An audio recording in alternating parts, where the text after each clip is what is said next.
매일 아침 꼭 챙겨야 할 뉴스 딱 3개만 골라서 깊게 들여다봅니다. 뉴스 3개 시간인데요. 오마이뉴스의 곽우신 기자 모셨습니다. 어서 오세요. 네, 안녕하세요. 그리고 박주윤 변호사 모셨습니다. 어서 오세요. 안녕하세요. 네, 김종배의 시선집중 유튜브 라이브로 진행이 되고 있습니다. 유튜브에서 함께해 주시고요.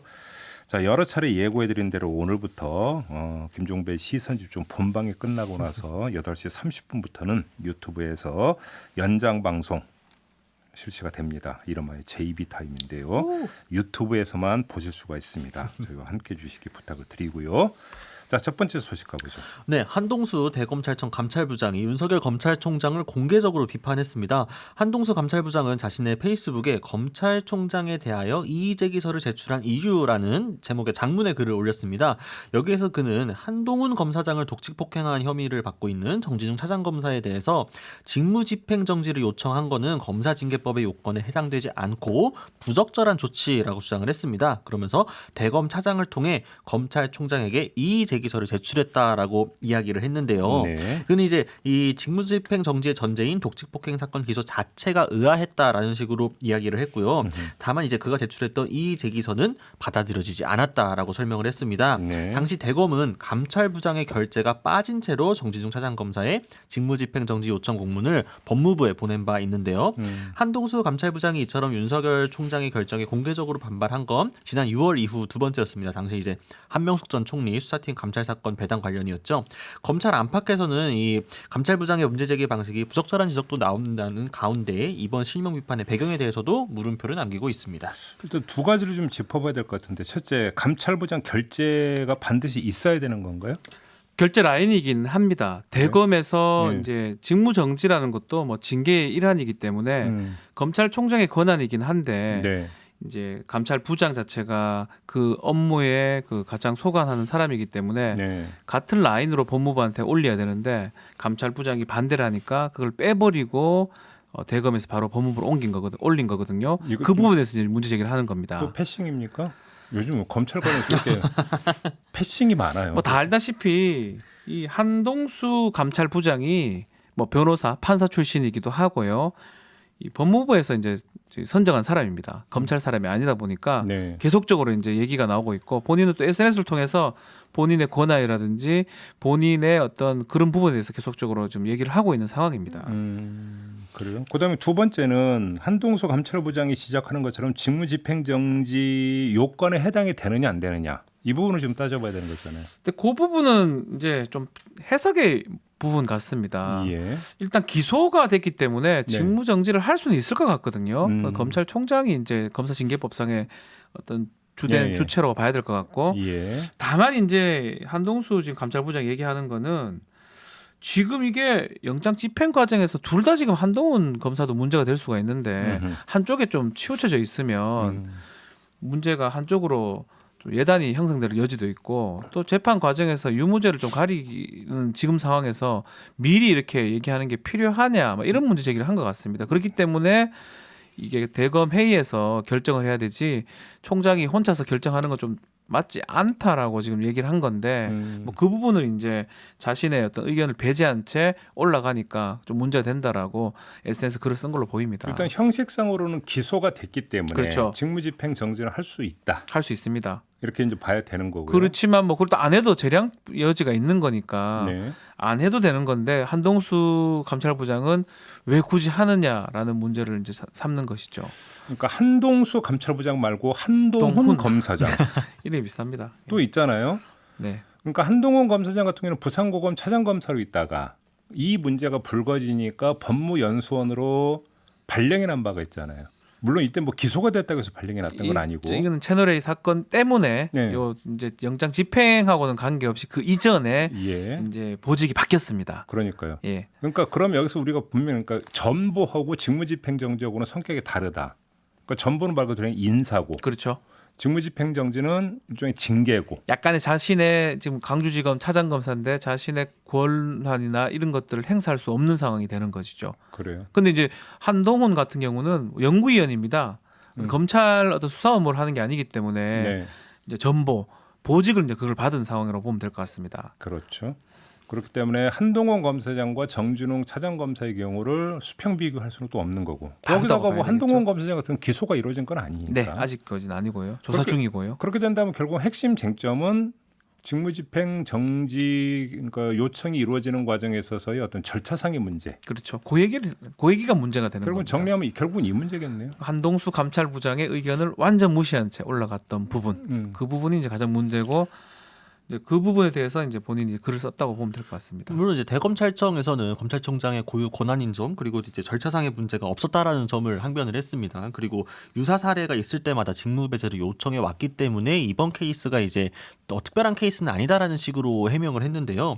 다만 이제 한동수 감찰부장이 제기를 했던 것 중에 하나는 이 기소권 자체가 좀 의아하기 때문에 이 기소를 근거로 직무배제를 하는 과정도 좀 석연치 않다라는 뉘앙스로 이야기를 한 거였거든요. 그래서 사실은 다 이전에 그 기소권 때부터 연결이 돼 온, 그러니까 그때부터 뭔가 좀 감찰부장이나 이 검찰 일부에서는 좀 이 미덥지 않게 보는 시선이 있었기 때문에 이렇게까지 온 거라는 생각이 들고요. 네. 다만 이제 대검찰청에서 절차적으로 문제가 없기 때문에 문제가 없다라는 식으로만 해명을 하는 것도 저는 좀 적절치 않다라는 생각이 들긴 하거든요. 그러니까 절차를 거쳤다고 하더라도 당연히 뭐 그러니까 절차를 위배했으면 그것 뭐 말이 안 되겠죠. 근데 절차를 거쳤다고 하더라도 이게 실질적으로 지금 나오고 있는 의혹들을 해소할 정도로 깔끔하게 정리가 되었는가? 그렇다면 굳이 이렇게 결제 라인에 있는 사람을 배제하고서 이러질 이유가 뭐가 있었겠느냐? 이런 지적이 나오겠죠. 사상 초유 같아요.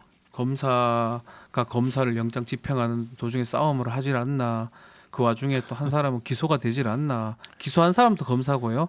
또 그 와중에 직무 배제하려고 징계를 하려고 하질 않나. 징계를 또 막으려고 하질 않나.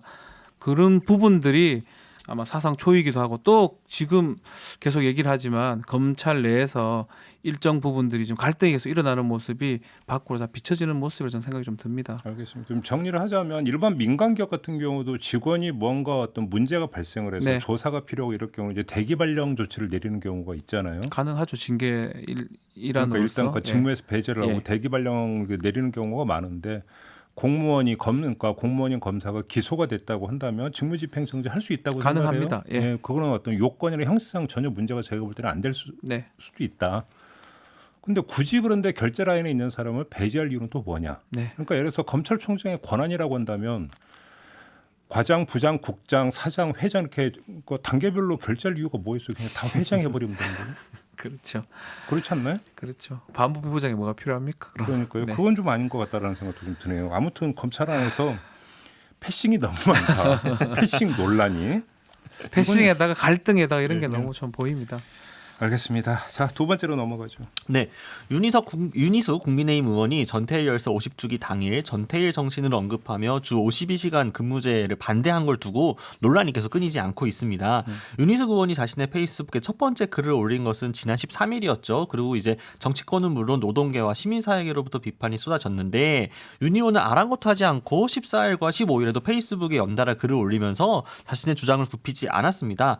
코로나 재난 상황으로 폐업 위기에 직면한 중소기업들에게 52시간제를 기계적으로 적용해 근로자 일자리를 뺏지 말자는 제 주장에 그도 여기서 그 전태일 열사입니다. 전태일 열사도 기꺼이 동의할 것이라는 주장이었는데요. 같은 당의 장제원 의원마저 정치인으로서는 옳은 방식이 아니다라고 나섰습니다. 장제원 의원은 돌아가신 분들에 대한 역사적인 평가는 자유이지만 현재의 정치 정책적 논쟁의 소환에서 갑론을박하는 것은 그분들의 삶을 욕되게 하는 것이라고 꼬집었는데요. 결국 이제 죽음의 의미를 지극히 자의적으로 또는 과도하게 추정적으로 해석하는 것이라고 이야기를 했습니다. 네. 하지만 지금 윤희수 의원은 뭐 지금까지 별다른 입장을 내놓지 않고 있고 여전히 자신의 주장을 굽히지 않고 있는데요. 비판 여론에도 불구하고 윤희수 의원의 이런 태도가 자칫 당의 자살골이 되는 건 아니냐 이런 우려도 나오고 있습니다. 근데 왜 그런다고 봐야 되는 거예요? 저는 임차인입니다 하면서 윤희수 의원이 좀 많이 떴지 않습니까? 네.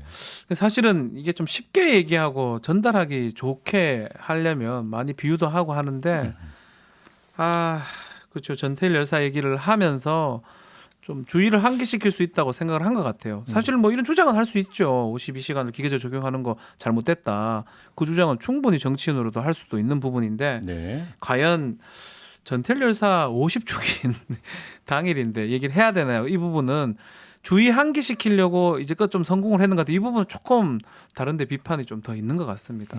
그러니까 이해는 되면서도 과연 맞느냐 이런 얘기를 계속 하는 것 같아요. 장재원 의원도 얘기를 한 거 보면요. 그러니까 주 52시간 근무제에 대해서 뭐 국민의힘의 입장 자체가 지금 중소기업 등이나 일부 사업장 등에 대해서는 유예 기간을 더 줘야 한다라는 입장이니까요. 뭐 그에 대해서 이 경제통인 윤희숙 의원이 주장은 할 수 할 있죠, 수 당연히. 있죠. 근데 이제 전태일 열사 50주기에 전태일 정신을 언급하면서 이 주 52시간 근무제를 유예하는 것이 전태일 정신에 걸맞는 것이다. 그러면서 당시 전태일 열사가 분신했던 그 당시의 근로기준법이 주변 선진국들의 법을 뭐 이제 짜집게 해가지고 그 섣불리 베껴가지고 현실과 전혀 괴리된 법이었고 그 근로기준법이 잘못됐기 때문에 순진했던 청년인 전태일 열사가 그 답답해서 분신을 했다는 식으로 이야기하는 것 그 자체가 앞뒤도 안 맞고 이 전태일 열사를 좀 욕되게 하는 발언이거든요. 그러니까 근데 그런 발언들에 대한 지적이 나온 거죠. 그러니까 사람들이 비판을 하는 큰 이유는 주 52시간제 그 자체에 대한 게 아니라 그 주 52시간제를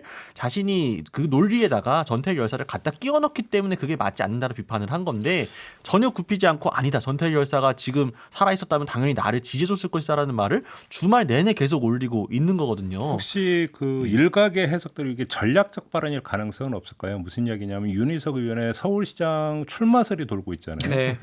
그러니까 이걸 전제로 한다면 결국은 어떤 표심을 자극하기 위한 전략적 발언 아니냐 뭐 이런 해석도 있는 것 같은데 이건 어떻게 봐야 되는 겁니까? 그렇게 만약에 정무적으로 판단을 했다면은 윤희숙 의원의 식견이 상당히 짧은 거라고 볼 수밖에 없을 것 같은데. 어떤 점에서? 그러니까 왜냐하면은 이런 식으로 전선이 그어지게 되면은 얻는 표보다 잃는 표가 더 많을 수밖에 없겠죠.